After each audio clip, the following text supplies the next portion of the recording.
Welcome to 90 Day Fiancé, Season 10, Episode 2, Love in Paradise, Season 3, Episode 2, Rump Shaker. And I do it that way because the DVR lists it as Season 10, but every place else it lists it as Season 3 of Love in Paradise, so we just do both of it. How you feeling, John? Okay. So, an update on our dog. If you watched our video yesterday, which you should, and you watch it today, we'll tell you that our dog went to the vet. We have a treatment plan. He's already doing a bajillion times better. Yay! So, for those who don't know, who didn't watch that video, he's been crazy itchy, and we've done everything. Like, literally, we just would sit with him all day to make sure that he didn't scratch. And then, like, you'd get up and go to and he wouldn't scratch. He'd be fine. He'd be fine the whole time. He'd put his little head on you in your lap. He wouldn't even look like he was itchy. And then you'd, like, go to the bathroom and come back, and he would have, like, ripped a hole in himself. And he'd be, like, bleeding everywhere. And he'd be like, oh my gosh. And he would get a shirt, Benadryl, the whole thing. We went to the vet on an emergency appointment. We're like, we can't do this. They took all these tests.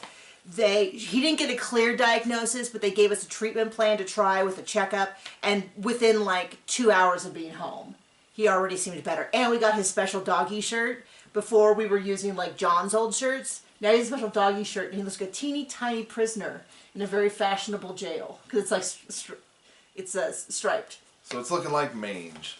Oh, I wasn't going to say that. Our dog having mange is a little bit like your kid having lice. Like, it's understandable, even clean households do it, but it just sounds so dirty. We have a lot of wild animals here because we live in the country, and so... But thank goodness it can be fixed, unlike allergies. Yes. So she was like, really... Because we were like, mange, and she's like, trust me, it's better than seasonal allergies. Because you don't want seasonal allergies because it becomes a huge issue. And she almost made it sound like he might have to go live in this city. Ugh. Oh. So anyway, so we're thrilled so far. It does look like mange.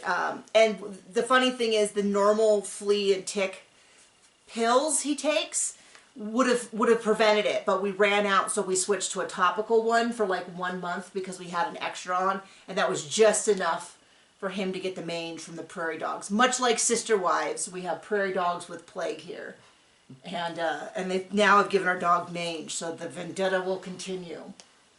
Anyway, we're gonna get into this episode. I'm gonna say one thing with this episode.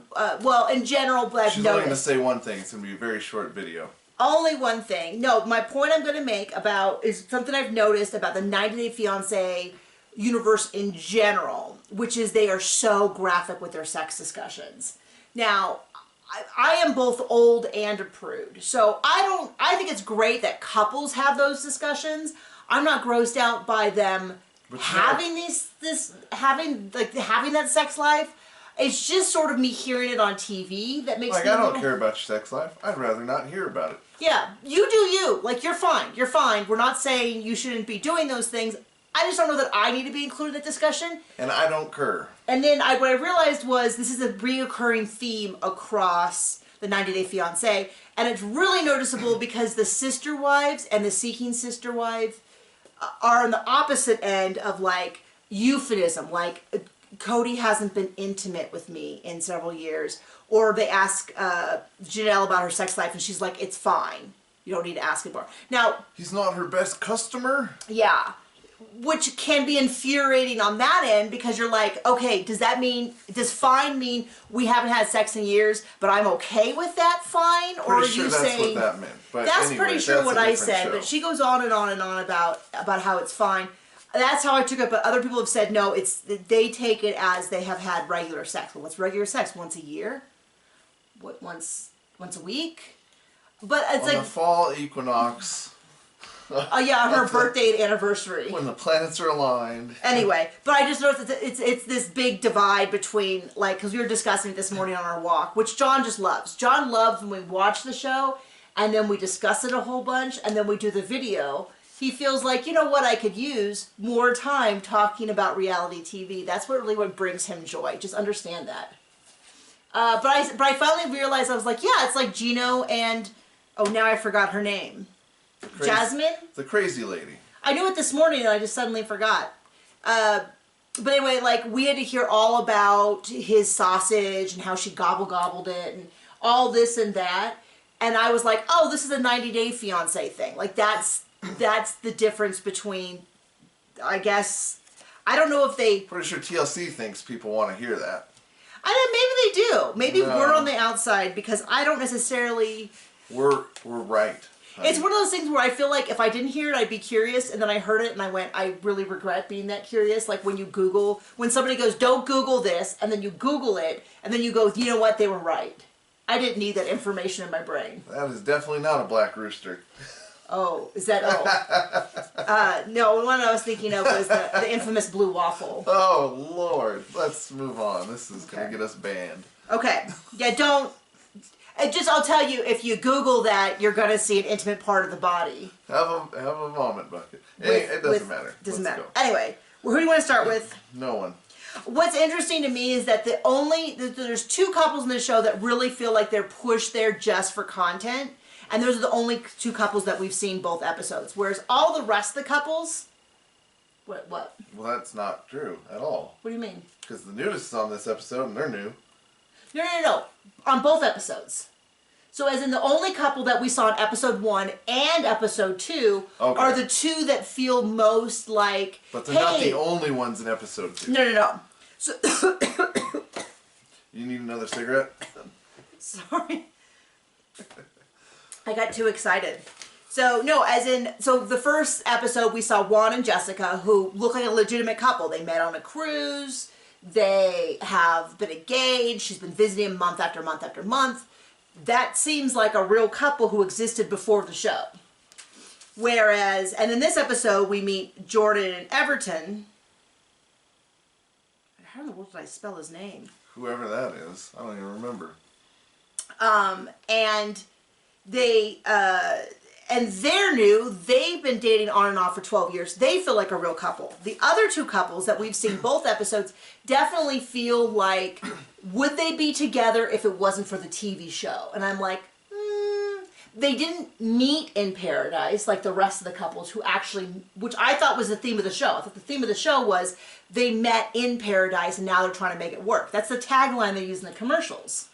It's like the stolen election. Just believe what they tell you. John. Jeez Louise. Because it wasn't. Okay, John. Yesterday we got a whole bunch of people mad at us because... one person who doesn't read the Bible. Okay, John. Specifically 1 Corinthians 5:9-12. We made a comment about Christians can be bad people. Being a Christian doesn't make you bad people, and someone got mad and said that we shouldn't criticize Christians. And we said, well, we're Christians. Well, Paul says in Corinthians, who are we to judge those outside? But we are to judge those inside, so... We're going to drive away the atheists, too. we're gonna drive away everyone here. In a typical fashion, I don't care. So anyway, I don't remember what my point was. Where were we? Were we talking about the episode even? I don't know, babe. You're all over the place with different shows and everything. Oh, I gotta turn off my... Everyone doesn't see my secret computer stuff. We'll start with someone. We'll start with Valentine and Carlos, who did not meet in paradise. They met, it looks like they met online, and they met in person for the first time last season. Like I said, I didn't watch last season when it aired. I've started watching the last season last week so that I could kind of catch up on their storylines. There's still a couple areas where I'm like, what? And then I've got to go like catch up. So their first kiss was on camera last year, last season, which was not last year, which makes me a little confused as to how they fit on this show. Shouldn't they be like before the 90 days? But maybe they don't have a before the 98 days season. So John, here is the most. This is like 80% of their time. He gets ready to go on a plane. He still gets ready to go on a plane. He goes to where you stand in line to get on a plane. He gets on the plane.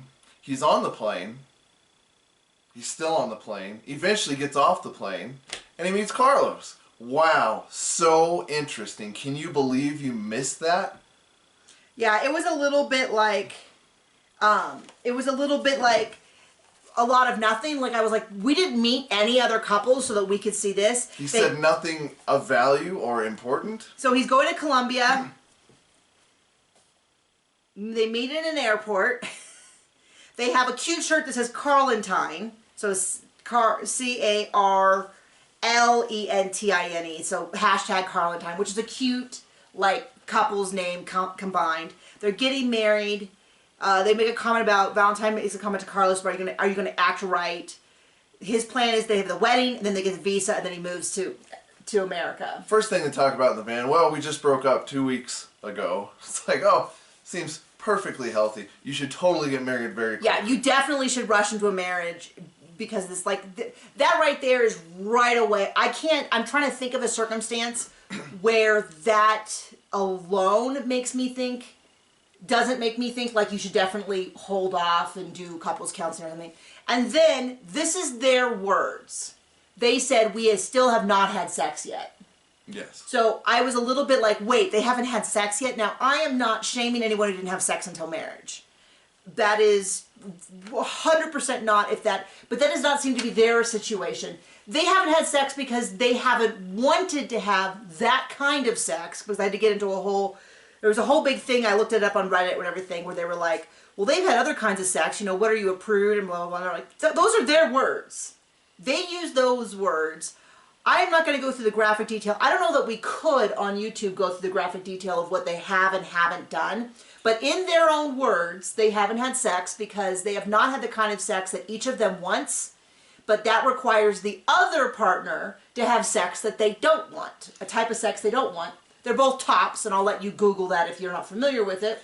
This falls into the category of things I don't care about. Yeah, this is not my business, but I will tell you that if you have a partner who says that they're only going to be happy if they have a kind of sex act that you're not comfortable having, whatever kind of sex, and they say, and both of you feel that way, and neither one of you want it seems like maybe that's an area of incompatibility. Seems like another reason to break up, and maybe stay that way. Yeah, maybe I don't know. I am certainly not an expert. I'm not even vaguely familiar with the inner workings of gay men. This is not my area of expertise, but I can tell you it just seems that if there's something, it seems like it's the equivalent of saying, I desperately want kids, and someone else says, I desperately don't want kids, and each of them saying, well, you have to change your mind. To my point of view, it kind of seems a little bit like maybe this is a deep down incompatibility. That's all I'm going to say about that. And it was kind of a bombshell for me because I had this assumption. I knew that was a problem in season 1 because it's the very first thing that one of the very first things that Valentine said about Carlos is like, we're both tops. And he went into intricate detail about what that meant. And then, but I assumed that was something that they resolved before them showing up for marriage, and apparently it has not. So I think we're gonna get a lot more of that, and I just feel like, hey, more power to you, whatever you do, but maybe if you guys are not on the same page with how that's done, that is an incompatible. I don't think it's a problem that's just gonna magically go away. Like everybody else's complete craziness on this show. Yeah, so I kind of don't get why they're on this show because they didn't meet in paradise, but whatever. This seems like it's going to be a long season with them because it looks like they're trying to set them up as like the main, like there's two main couples. It's already felt like a long season. So I don't have much more to say about that. Do you? Okay. We'll move on to the next couple, Scott and Lydia. Another couple that feels like this is very much like, oh, we'd love to have her back on TV. Let's see how we can do it. Do you want to try to meet someone online? I thought they met online, but it was her sons, Scott and Lydia. It was her sons who knows him, who introduces them, I guess. I will not watch The Family of Chantel. I'm sorry, there's a limit. Okay, so this is knockoff Vin Diesel and Crazy People. Yes. Okay, I'm with you now. Okay. He's got a high sex drive. They let us know over and over. Even his mom tells us. No. Yes. Don't say as though even the mom. The mom was the one who told us and who pushed this story. It's not like other people were saying it and the mom was like, yeah, I've heard that's true. The mom was like, by the way.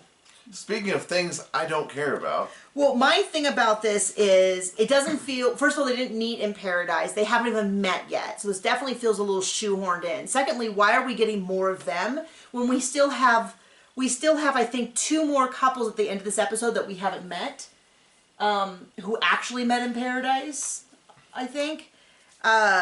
we didn't get to catch up with Juan and Jessica after I wanted to, you know, she arrived, they were going to go back to the house, and then she's like, well, they're like, well, you can see them in episode 3. And it's like, seriously? We couldn't have fit them in this episode? Or they could just drop them, and I would never think about them again. Okay, well, I cared. So we're hearing more.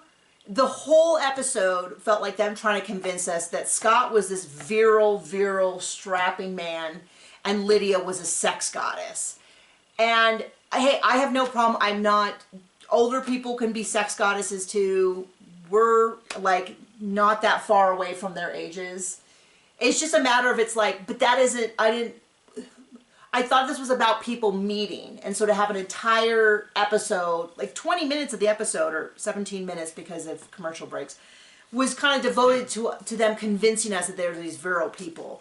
And what I said was, I'm not going to watch the family Chantel, whatever that is. I'm not going to watch it. I actually need to amend that. Because if people started watching this video and we were making enough money and they then wanted us to watch that show, I would watch it. We will pretty much watch almost anything if people will watch the video. So back from La La Land to reality. But people do not enough people do watch that. And, yeah, I mean, so I guess I'm... So anyway, she has a party with her daughter and her daughter's friends, and it's gross. It's not... Yeah, I mean, I don't care about any of that.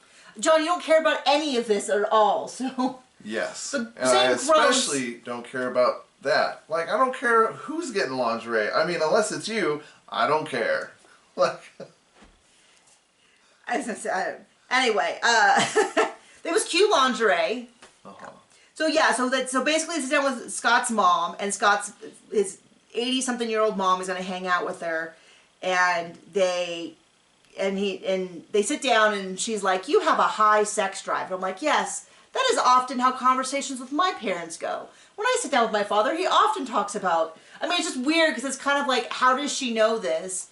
I'm guessing if I read through the lines, she said he mostly dates 30-year-olds and sometimes 20-year-olds. And I'm guessing they've had a discussion in the past about how they can't keep up with them. And then she's like, "Your father chased me around till the day I died," which is kind of funny. That line is. I think you mean he died, because she was on this episode clearly alive. Sorry. Till she died. She probably wanted to die, but was still chasing her around like that. No, and so it kind of sounds like she wants him to marry someone young, maybe to have more grandkids. I don't know, but she's like, "I don't know if this Lydia can keep up with you." I have the word young stud written down. Yeah. Did she say that? Too. Okay. I'm like, because I know that was not something I wrote down as my impression of what was happening.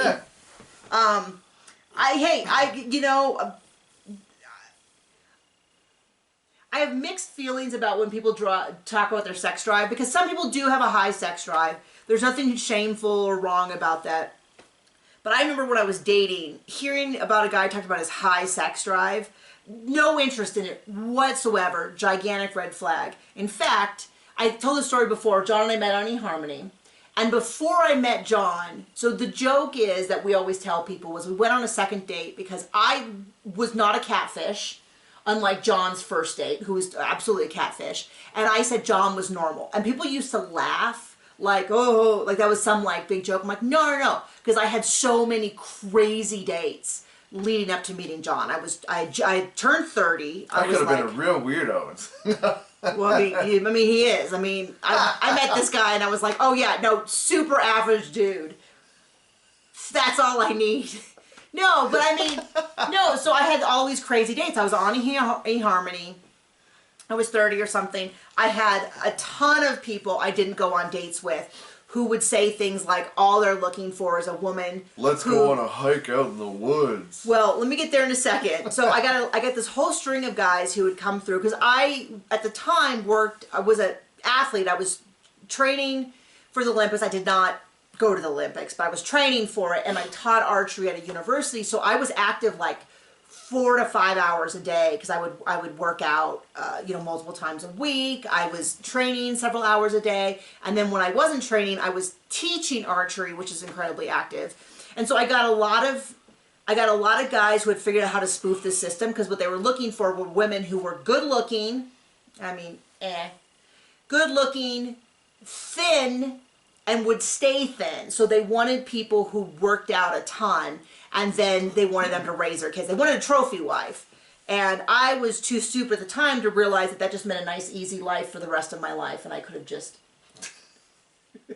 The joke would have been on them. I'm infertile. They would have thrown me to the curb. No, but so once I weeded out those guys, I went on a date. The guy that John is mentioning is who I'm referring to, who was like, "Oh yeah, you know, I'll go on this date." He seemed like a nice guy. And then the date got, as the date got closer, he got weirder and weirder. And he was like, "Well, we should go on a hike, like a 7-mile hike." And I was like, "I'm not hiking with you alone." And then he's like, "Okay, well, you said you're athletic, we can play tennis for a few hours." And I was like, "That's not really my idea of a date. I don't really play tennis." He's like, "Well, can you not keep up with that pace?" And I was like, well, but then I also kind of was like, well, I do archery, which means I have great, like, if you want to power lift, I'm probably in good shape, but archery's not a big cardio. And he got really, really concerned. And eventually he was like, "I need you to take a picture of yourself with a newspaper."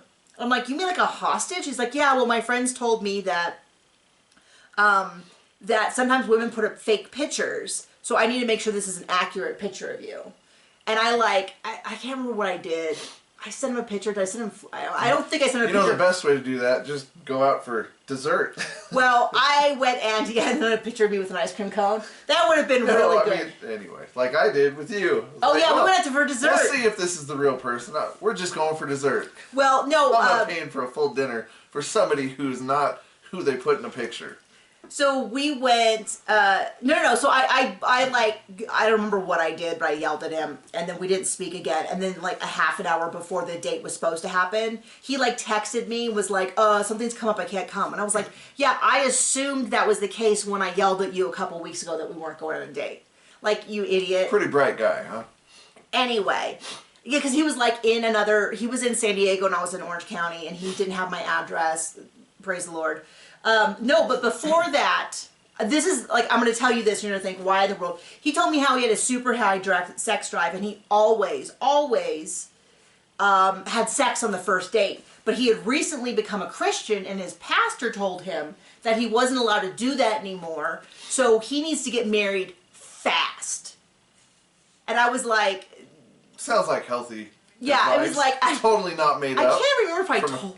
I think I said, did your pastor tell you to tell people that? Because I'm pretty sure he wouldn't recommend saying that to people.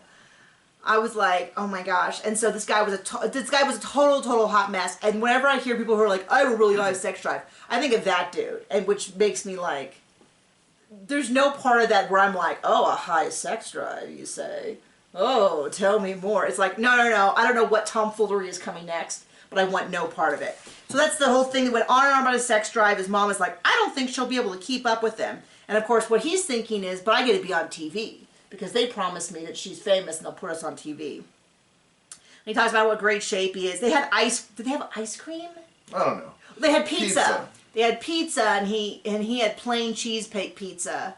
And she had like all the fixings, which kind of cracked me up because I assume he had plain, maybe he doesn't like stuff, but like the bell peppers on pizza aren't what makes it unhealthy.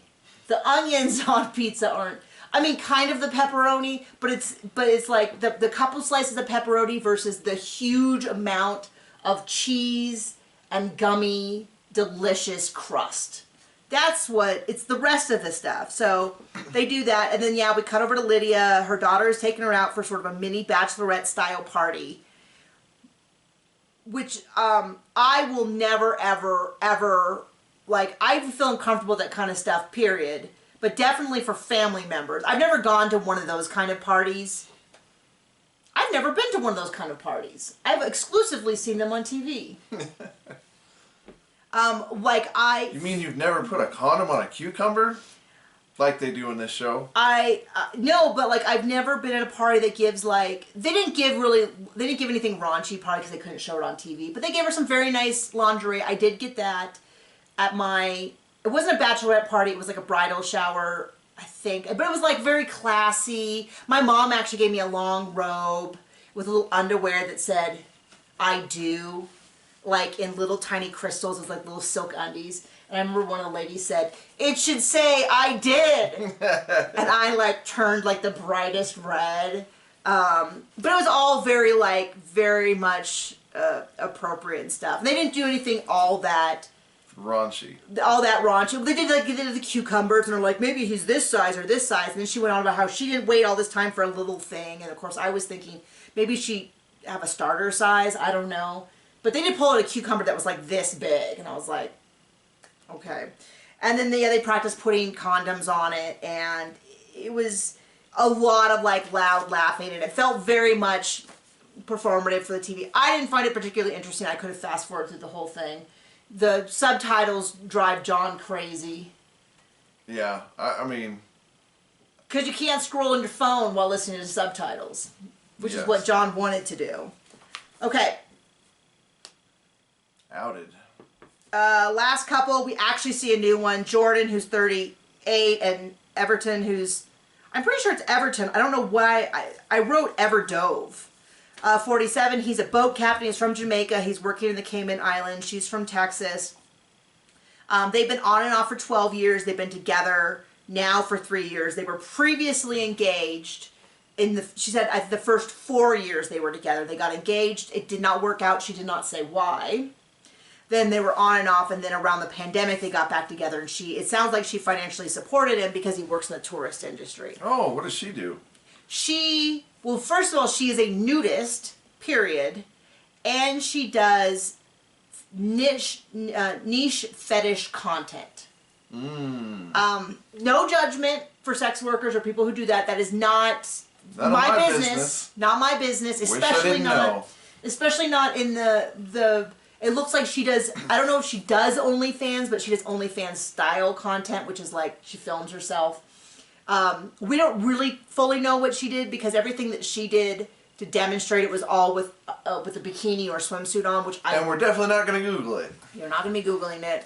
My guess is that she does most of it nude, but she like sat on a cake. She had kitten ears. What was the other thing she did? Tossed a ball for her dog in the buff. No. She popped balloons. Hey, it's weird, but I'm not going to. Like a Bob's Burger episode. Yes, but it's not my business. All I'm going to say is that if your partner of 3 years doesn't know what you're doing, somewhere 12 years. On and off for 12 years, exclusively for 3, and she is paying his bills. And buying him land. Well, she's buying herself land, but he is the power of attorney, which is almost the same thing. Because he can then... do whatever he wants with it. He can do whatever he wants with it. But she said he wouldn't be happy. And so there's somewhere it's a red flag. Somewhere, I don't... Is it the dishonesty? Is it how much money that he's taking? Getting? Is it that he would, if he found out what it was, that he would break up with her? Is it that they've been together 12 years and... Is it that she's deceiving him? I don't know. I don't know where the mismatch is, but it's got red flags all over it. She pulled equity out of her house to buy this property that has her name on it, but he has power of attorney for them to develop it into like a resort. Was that what she said? To develop it. I don't remember. No, you're right. She said the word develop. I was trying to remember what the word was. Develop. And they said, well, are you guys even engaged? And she says, yeah. And they go, well, where's the ring? And that's when she was like, well, we were engaged before. Well, no, what she said was, we used to call each other fiancés, is what she said. She didn't clarify if he ever asked her to marry him, or if he gave her a ring or anything. And she did not clarify whether or not he has ever indicated that he wants to marry her again. During the pandemic, she supported him financially, which is sort of a red flag for anyone, but doesn't necessarily mean, especially on 90 Day Fiancé, when someone starts it almost always turns out that like, oh, they're supporting them financially. Now we get why they're so insistent on, even though they detest them. So there's a lot of stuff going on here. I don't have a real bead yet on where my suspicions are lying. It's not that she does the sex work in and of itself. It's the fact that she hasn't told him But is that because he thinks all people who do that are scum of the earth and deserve to die? Then that's his red flag. If it's about her deceiving him and lying to him, that's her red flag.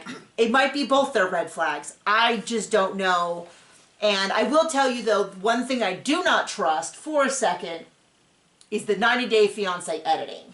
Because I've watched enough of the show to know that as soon as you say something like, oh, for sure he's using her and he's a whatever, then you'll find out that he's offered repeatedly to pay her back, that he's, like, you'll find out something that makes you go, oh, wait, all of my assumptions are wrong, like, that kind of thing. So I no longer even try, well, okay, I do try to guess, because it's fun, but I am not at all shocked when you find out that, like, oh, actually he's sharing her nudes, or something weird, like something, remember that from where you were like, Gino. Oh yeah, Gino, like, oh, she's taking such awful advantage of her, and then we find that he is talking to his ex-wife and sending her nudes of his current girlfriend, and you go, oh, so he's also, yes, she's crazy, but he's a scumbag, and I don't like either one of them, or he should be on that other show. Or he doesn't want her doing certain kinds of contact, but then you find out he met her being a cam girl.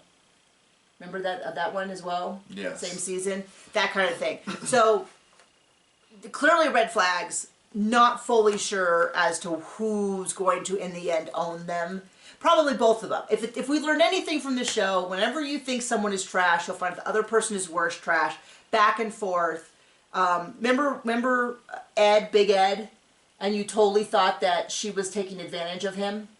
And then we met him and he was awful to her. And she seemed like she was genuinely willing to be a good partner to him. And he's like, your breath smells. You need an STD test. Oh, the thumb. And he was so awful to her. Yes. And every second of the day was insulting to her. And she seemed like, yeah, maybe she wanted to get out of the country, but she also seemed like she was willing to do the whole partnership thing with him as long as he wasn't offered to her. Then he kept being awful to her. All of that. So anyway, join us for the rest of the season. Maybe one day we'll meet the rest of the couples that are on the show. It should be exciting. But hopefully not. Okay. Bye.